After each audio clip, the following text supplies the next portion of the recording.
Hello everybody, this is Toni Turner and welcome to the market now as of about 10:30 a.m. Eastern on Friday, April 15th. U.S. stocks are flat to lower so far today on worries that a potential deal by major OPEC and non-OPEC oil producers to freeze output will do little to tackle a stubborn global oversupply. Crude is down more than 2% this morning ahead of Sunday's meeting in Doha, that's in Qatar by the way, led by top exporters Saudi Arabia and Russia. The nervousness about the outcome of the meeting has overshadowed positive Chinese data, which showed the country's gross domestic product grew 6.7% in the first quarter. And that's pretty darn good. So far in earnings season, banks in the U.S. have been reporting, and results have been better than expected. So that's some good news. Now let's look at three charts that could give us some insight into the week to come. First of all, as we usually do, we're going to look at a chart of the S&P 500 SPDR, the SPY. This is the tracking ETF that closely follows our S&P 500 index. We use this number one because it is a tradable, and number two because it shows us volume, and I believe volume is a very important indicator when we're analyzing charts. So today, as I captured this chart, the SPY was trading at $207.86. That means the S&P 500 index was trading at about 2078 itself. Now, the SPY is above, as you can see here, its 20-day moving average, the red line, certainly at quite a premium to its rising 50-day moving average, the green line, excuse me, and also the 200-day moving average, the black line, which is actually still above the 50-day moving average. If we look down here at the 14-day RSI, we will see that something called here a negative divergence. Now, it isn't certainly the end of the world, but it is a slight negative. What the relative strength index here is telling us, if you'll notice, is that it is making a lower high here, a lower high on its scale so far, while the SPY is making a higher high up here. Actually, Wednesday's high yesterday, or Wednesday's high I should say, was $208.60. Now, if we look left, we can see, if I could draw a straight line, that, and I can't draw a straight line, actually lines up with this high in last December of $208.48. So we're right about up at that high in December. And so that is a resistance level. We've been punching right through those resistance levels now for the last month and a half. That is a good sign. That says our market is very resilient. Wondering if it's going to get a little tired here. Again, we do have a bearish divergence on the RSI. The RSI is saying, I don't think that this price move is as pretty as everybody else does. The MACD here is above zero line. That is good. It is fairly neutral here, just moving pretty much sideways at this direction. So again, as we've been doing for the last month and a half or so, with this rise off February lows and moving on up, very resilient to where it is right now, this move has been about 14%. We have to see if the S&P 500 can keep going in the middle of earnings season, first quarter earnings season, which is what we're getting through right now. So it is at resistance here. It does look, it is at a premium to its 20-day moving average nearby. So all we can do here is wait and see. If earnings are good, I think the S&P 500 or the SPY can stay very resilient.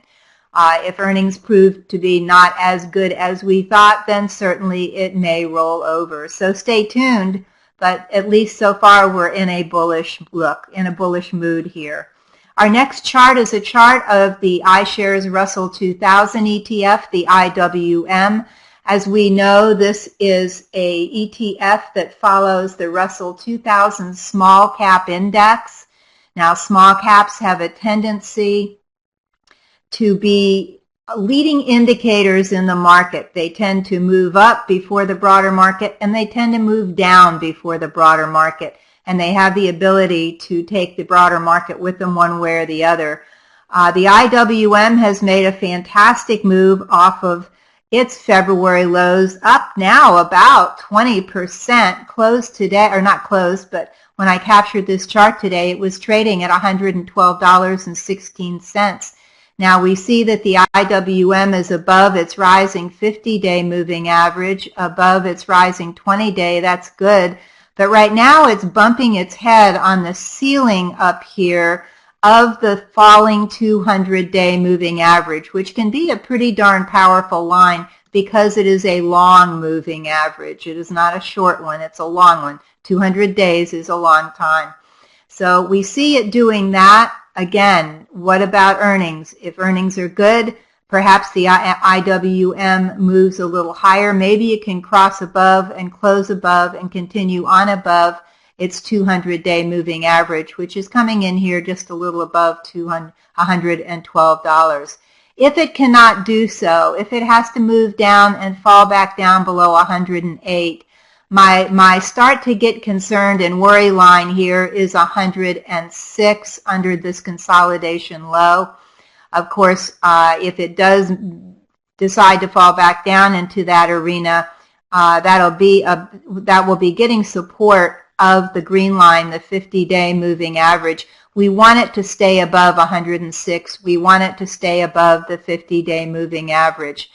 But right now it looks bullish, and if earnings continue to be good, then perhaps we can weather this and even make some profits going forward. Our final chart for the day is the Market Vectors Agribusiness ETF, symbol MOO. This is a daily chart of this particular ETF that follows the Market Vectors Global Agribusiness Index. Top components in this are Syngenta, Monsanto, Deere, Archer Daniels, Midland, you know, all the big global ag people, or companies, I should say. Now, the MOO had a low here, showed a low of $40.92 in January. In February, it actually made a higher low, which is bullish. That shows us that buyers are coming in at this point. It's managed to make a pretty decent up move since then. A week before last, it fell down to its 50-day moving average, but it popped back above it.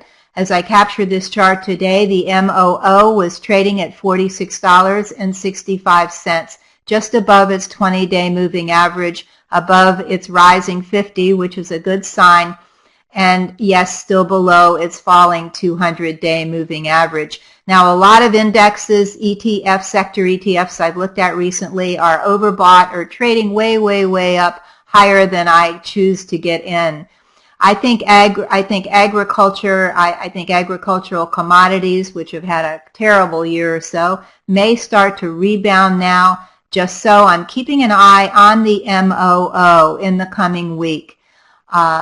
It has been moving down. The RSI has been moving down. The MOO has been moving down again, but it is again now starting to rally. If it can stay above this 50-day moving average, and that's my line here. The red part is this is where I would exit this trade if I were in it. This is where I would no longer be interested, is right about between $45 and $46. I will no longer be interested in the MOO. But if it manages to stay above the rising 50-day moving average, then I will start looking at it as a possibility if it can remain positive. Of course, we're going through earnings season right now. A lot of these companies in this ETF will be reporting, so you may want to stay tuned for that. This is not a day trading vehicle. It does not have that kind of volume. It's something you would get into for the longer term. And again, I myself would use the 50-day moving average as a protective stop signal. Okay, now for next week's or the coming week's economic reports. But first, please join us this coming Monday online from 4:30 to 6 p.m. Eastern for our next session of Toni's Market Club. We'll talk about which side of the market to trade, have a mini trading lesson, and I'll give you stocks and ETFs that may become ripe for high potential trades. This is a low-priced, high-value opportunity to learn more about the market, become a smarter trader, and make more money. So please join us. For those who cannot attend our live session, no problem. The recording of our session is available to all of our members a few minutes after the session ends. And now for the coming week's economic reports. Nothing much going on Monday. On Tuesday, we have building permits and housing starts.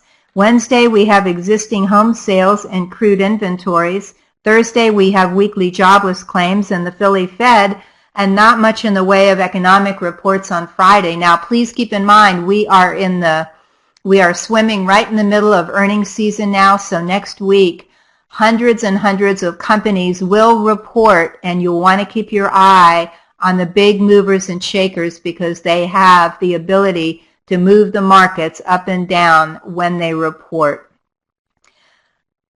Again, join us for Toni's Market Club this coming Monday. Don't miss out on this fantastic opportunity to raise your trading knowledge and your trading profits. And by the way, we do trade earnings. We have a special strategy for trading earnings season in Toni's Market Club. So until next week, keep green on your screen. I'm Toni Turner, and this is The Market Now.